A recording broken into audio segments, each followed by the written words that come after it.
Hi, Rafe. At what point did you think that you had a great story right here? I mean, I started figuring it out pretty fast. It's hard to, it was hard to miss, because everywhere I went, I saw basketball. Even when I first arrived, from, advertisements, commercials, jeepneys, to courts in the street. And whenever I traveled, I'd see courts in the province, So that aspect of the story, the widespread love for basketball that so many Filipinos share, was inspiring to me, and that's what I thought was really going to be the heart and soul of the book, and eventually it happened. Was it an easy book to write? Because from the way I read the book, it flows so easily from one chapter to the next. So I figured that you had a ball writing it, and it was pretty easy for you to write it. Was that the case, Rafe?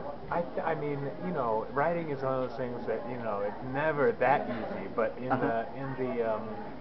overall, I think you're right because it was. Gee, I mean, I wrote it fast. I mean, the bulk of the book I wrote in about 6 months. Once I between June 2009 last year and about December.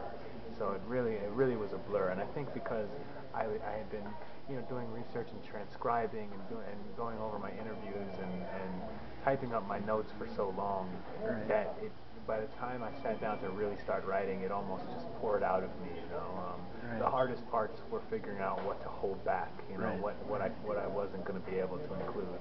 Right. Um, I thought that the piece that you wrote for the Seattle Times was one of the best basketball pieces ever. Um, my question therefore would be, how has your life changed since the publication of this book?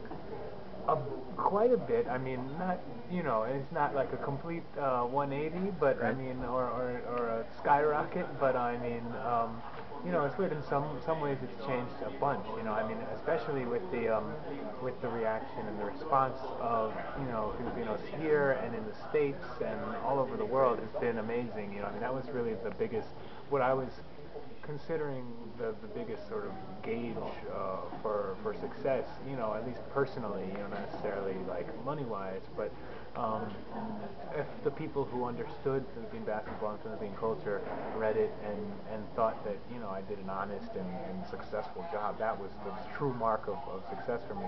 Um, and people write me emails from or write to me on Facebook from here or from they're living in Seattle now, and they say, I remember that Jones Cup game, or I remember, I watched, I used to sneak out of school to go to Meralco practices and the All right. Mika, just they share all these amazing stories with me. So I mean, it's that has become a major part of my life now, and I'm very happy to have it. It's also uh, a lot of work. It's a lot more, it's sort of I want to respond to everything. I want to write back to everything, and it's more it's hectic.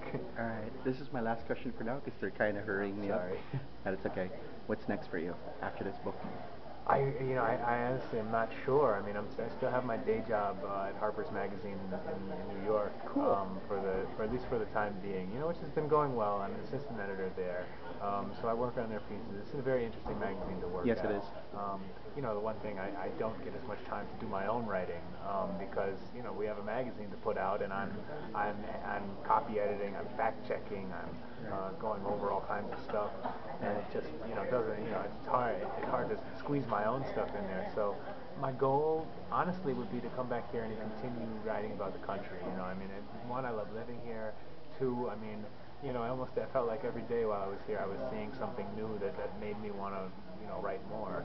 Right. That's a special kind of inspiration. So if I could keep up with that, that would be a dream.